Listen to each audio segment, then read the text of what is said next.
Hi there! Welcome back to 26 Ways to Draw a Letter, brought to you by Sakura. I'm Lisa and I'm your host for today's ride where we're gonna go through 26 ways of drawing the letter G. G, which is pretty much like the letter C with a twist, kind of. So grab your fine liners of choice. Mine are the Sakura Pigma Microns and the blank piece of paper, or download the practice sheet if you want to draw along exactly like I do. It's for free and the link is in the caption. So, gee, let's do this.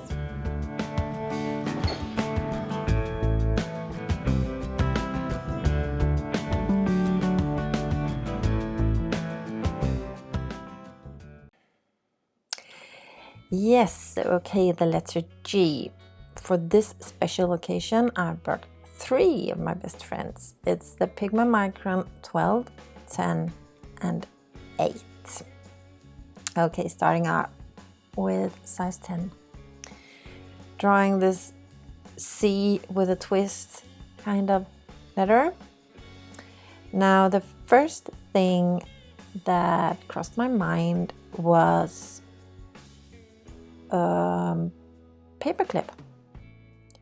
Now how a paperclip turns into G, well, you have to, like always, use your imagination a little bit. But look, up and in, sort of.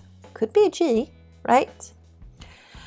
And next up, I was thinking like a block letter, but with no interference between the curved and the straight lines. There is a G as well. And a G could also be like a single line, monoline, between 2 dots. There. And now on to one of my favorite versions of this letter ever. This kind of script, G, is so much fun to draw. And you can tweak it and tweak it and tweak it. You know by now, that's how I do it.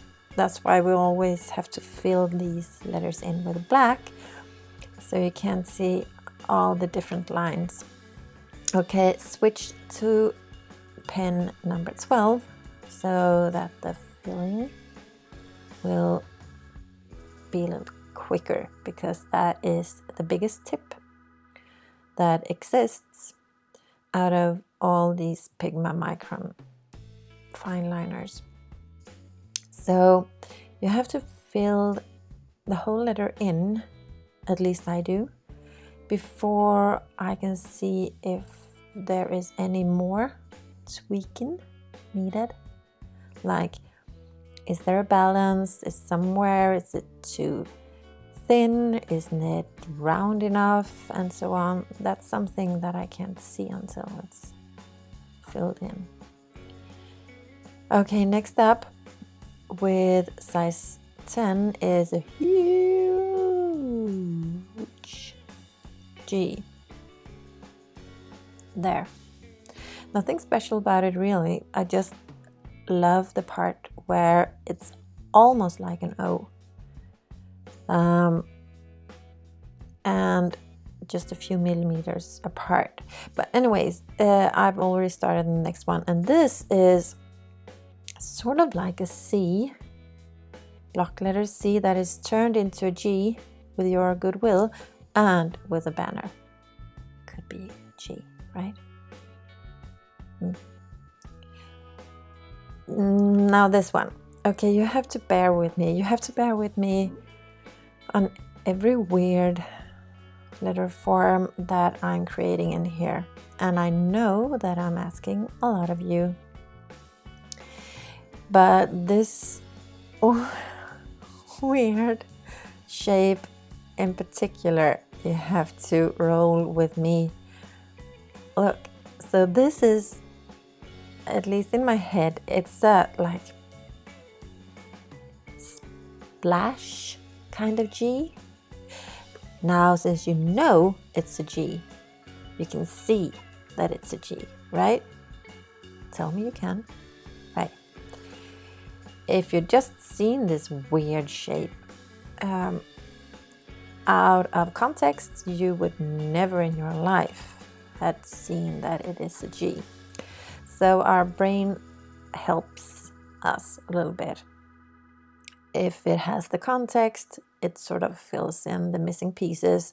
Thus, this is a G. Maybe one of the weirder Gs, but it's still a G. Next up, I was thinking about connecting these two lines. One goes there, and the other one should go. It's so hard to make those. Yeah, it's hard to make those big round shapes because it's like my hand can't move long enough. So it wasn't my best G.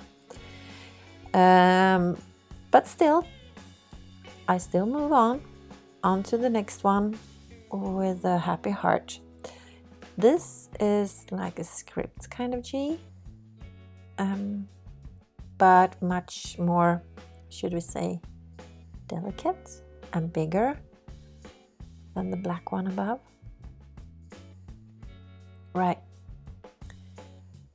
And here's another idea of a rather big letter. Let's see. So this is the basic shape of it, up and there, and then I have to like, yeah, to make it a G and not a C. That last part is crucial, but it also sort of gets too close to the other line, which I wish it hadn't. But yeah, here we are. Okay, in a perfect world, I would like a little bit more space, negative space right there. But perfection doesn't live here. We all know that. And with that notion in mind, I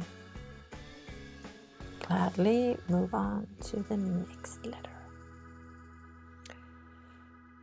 And now I'm thinking if we can make a G, back to the size 10 by the way, if we can make a G with a heart shape.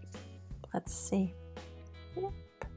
Probably should work. Oh, okay, this made it much harder to do these double lines. Not sure why okay. It looked better when it was just one line. It's too late now. And I was also thinking about making a G that is more of a square, connected perhaps within these dots. So the G goes here and up there and in there. Okay.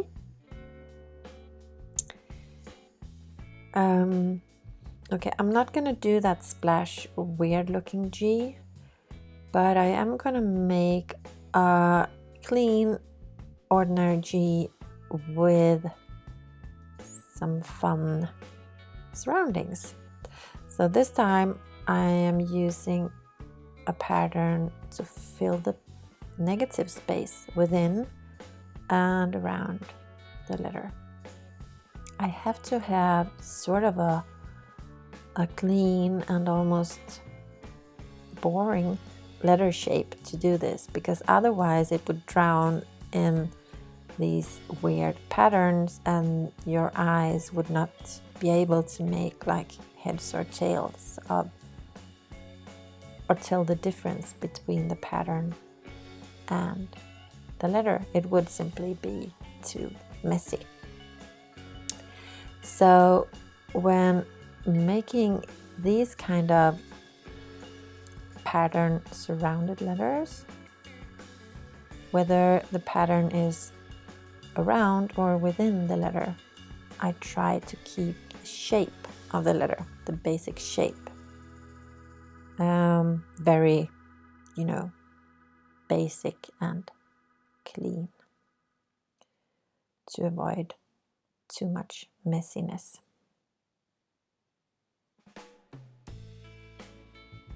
There, a G surrounded by petals or drops or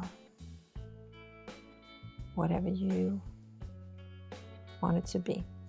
There.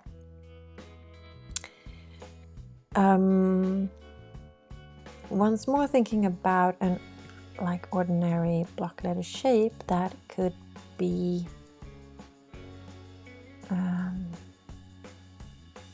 here's some, I don't know, snow perhaps, covering parts of this letter. That and that. There. And now I have to fill it in because I sort of changed those lines. So filling the letter in with black and leaving the other one white. So I'm gonna go with the notion that it's snow that has fallen upon this letter.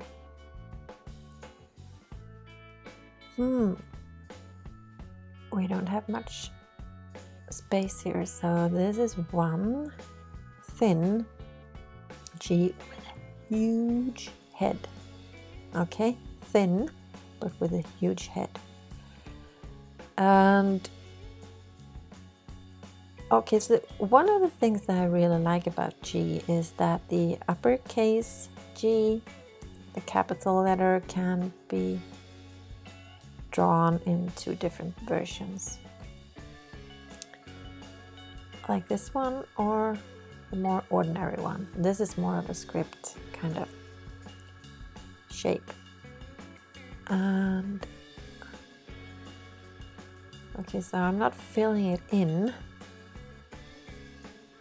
I'm just trying to make the lines a little bit thicker.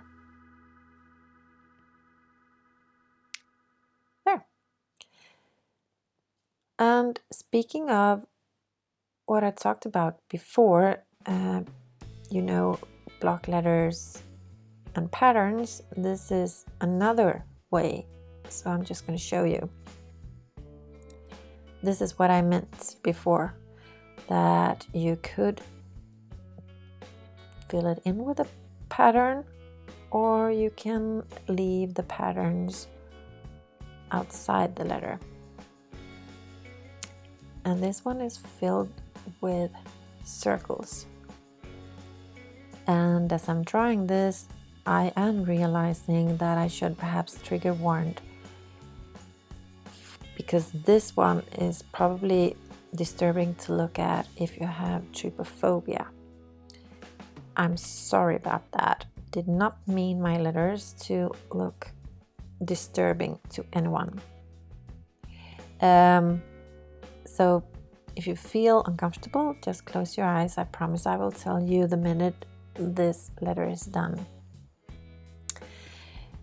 For the rest of you though, drawing these kind of circles in different sizes are a very easy and fun way to fill out a letter with a pattern, because given that you can vary the size of the circles, you can always fill the letter out to the max. Should you feel like it, you could color the circles as well. Fill them in with 1 or 2 or 3 perhaps different colors. Just a tip.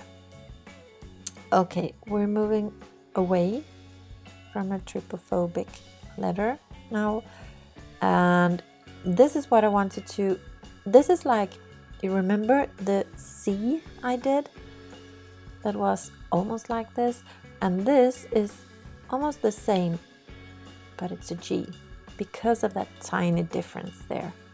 Can you see?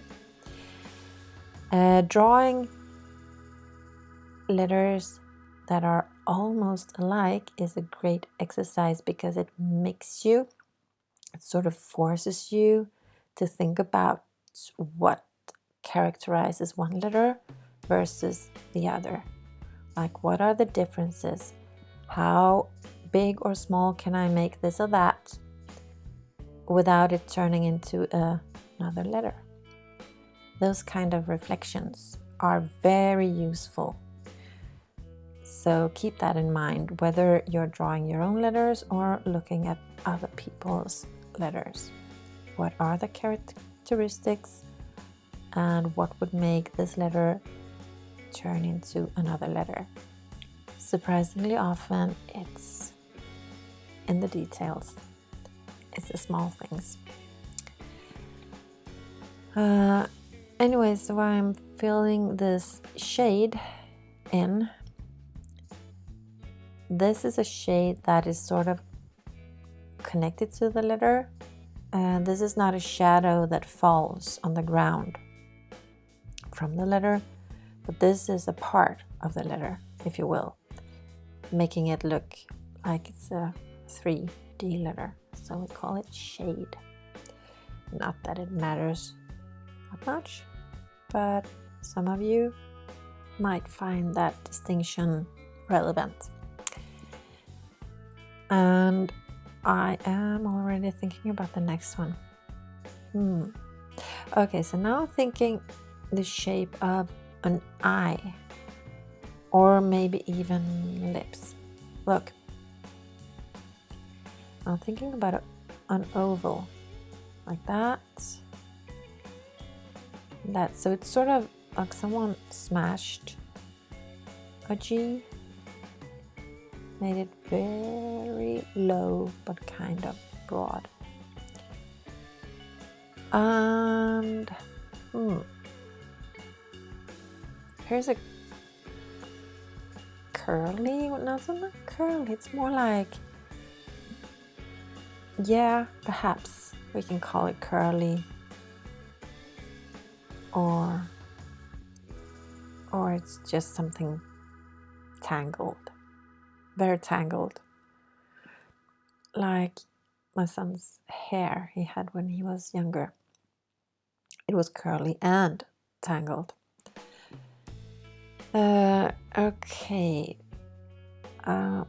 monoline G with a few curls in the end. Not too curly though. Yeah, that'll do. Okay, once more trying the trick of turning a fairly round letter into just straight lines. Not sure I'm gonna. Okay, so I'm gonna have to. There, and then I need to go up. Wait a minute, yeah, and up. There, and then a few more lines. Yeah. Okay, not my best one. But here's another one. Here's another one. Now, loose leaves. And by loose, I mean that they are not connected. They're like leaves that you can find on the road a day in October. There. Okay, and also picking up the size 8 to fill them out with lines. And while I am doing that, I have counted, and I think that this is letter number 25, which means that we have only got one more to go. Okay, so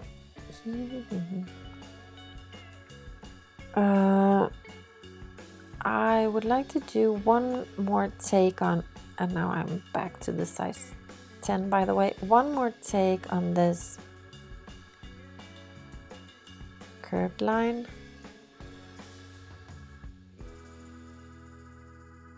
Versus, oh no, I thought I'd make a straight line. I'm just gonna go with some sort of triangle. Ah, that looks like a trumpet. Okay, so here's a C with a trumpet. C with a I should have grabbed the size 12 for this. Oh well. So this is like a letter C, and while I drew the ends of the C, I sort of got inspired to make